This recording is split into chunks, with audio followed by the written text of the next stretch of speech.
Guten Tag an alle, ich bin Peter. Adele, ich muss dir etwas sagen. Ich war heute Morgen endlich bei der Bank und habe ein Konto eröffnet. Ich bin so erleichtert.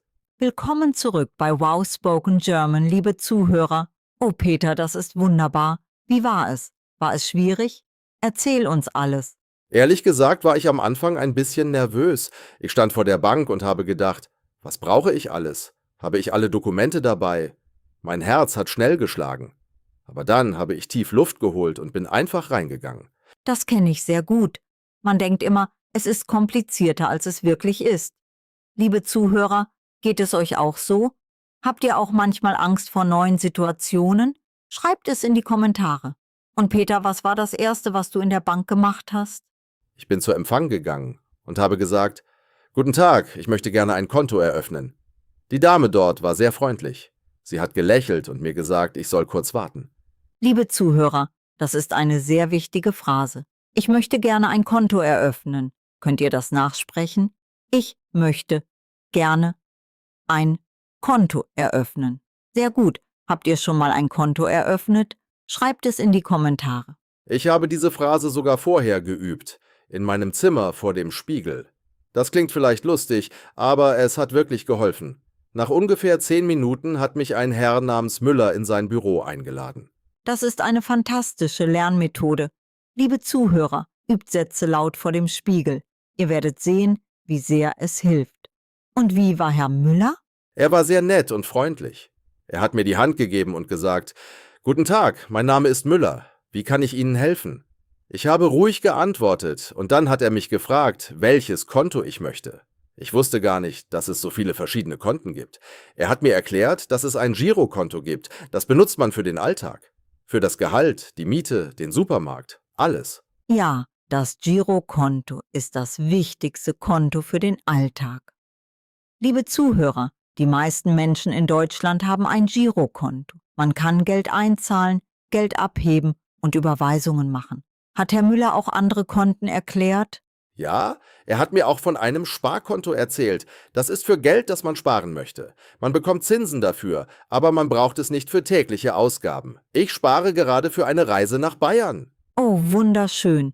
Neuschwanstein ist traumhaft. Liebe Zuhörer, spart ihr Geld?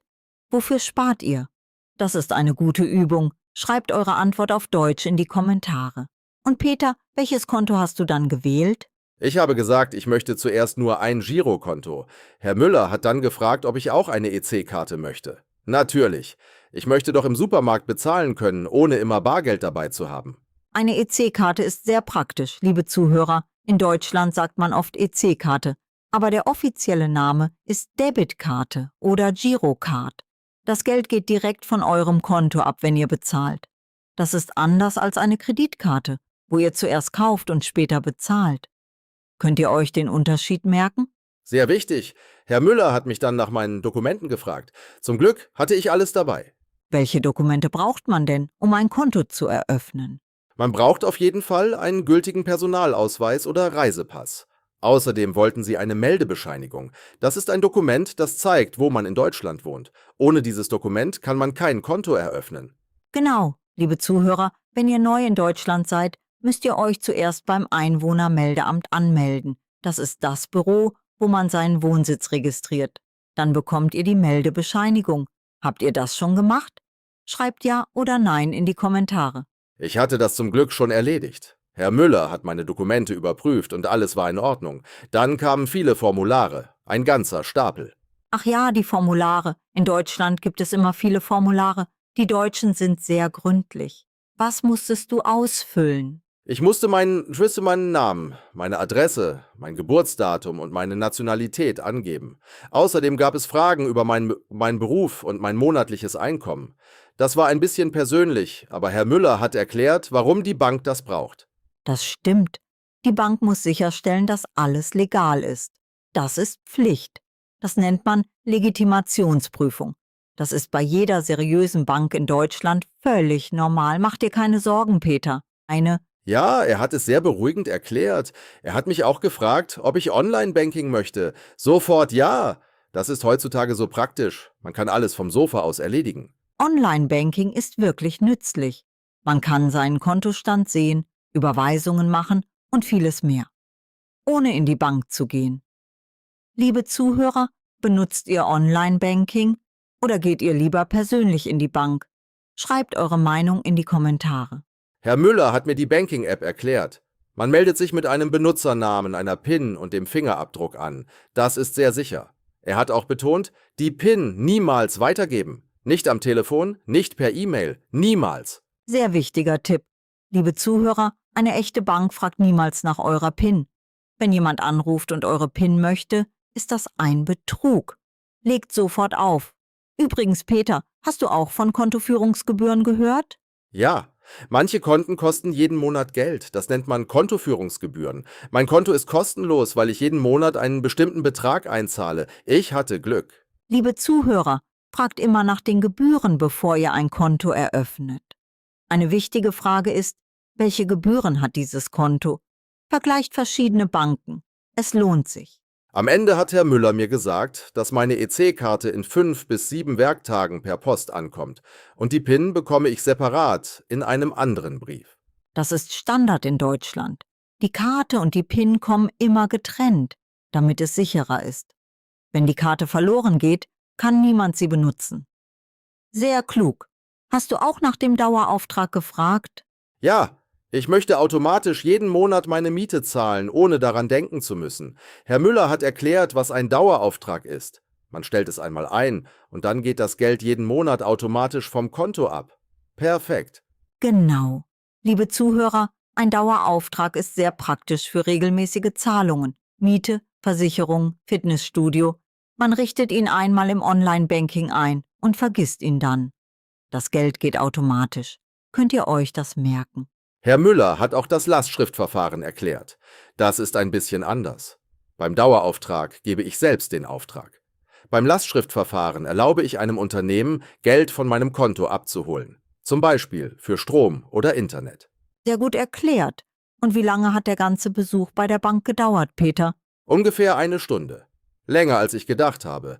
Aber Herr Müller hat sich wirklich viel Zeit für mich genommen. Ich hatte nicht das Gefühl, dass er schnell fertig sein wollte. Er war sehr geduldig. Das ist wunderbar. Liebe Zuhörer, wenn ihr Fragen habt, stellt sie einfach dem Berater. Das ist sein Job.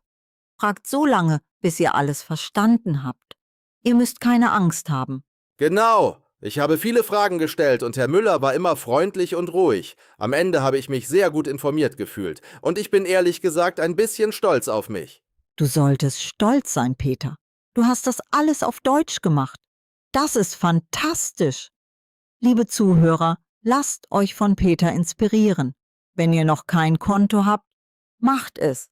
Bereitet eure Dokumente vor und geht in eine Bank. Ihr schafft das. Oder ihr könnt auch online ein Konto eröffnen. Viele Banken bieten das an. Man lädt seine Dokumente hoch und macht eine Videoidentifikation vor der Kamera.